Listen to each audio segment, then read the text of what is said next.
Precítiť si svaly panvového dna je často obťažné. Pri cvičeniach si môžeme pomôcť pohmatom alebo pomôckami, ktoré nám dajú spätnú väzbu o správnej aktivácii hlboko uložených svalov.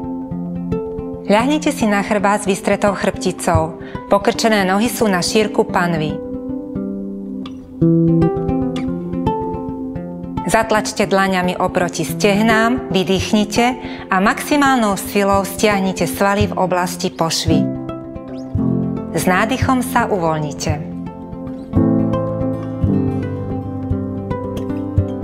Následne cvik opakujeme tak, že sťahujeme svaly polovičnou silou s 10-sekundovou výdržou. Voľne predýchávame.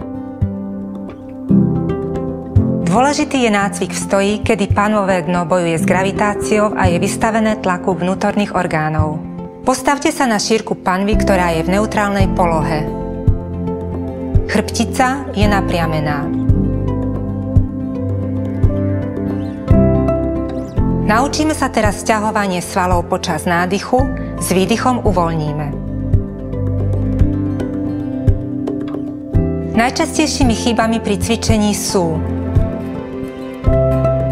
zapájanie sedacích a brušných svalov, zadržiavanie dýchania a tlačenie smerom nadol namiesto vťahovania smerom hore.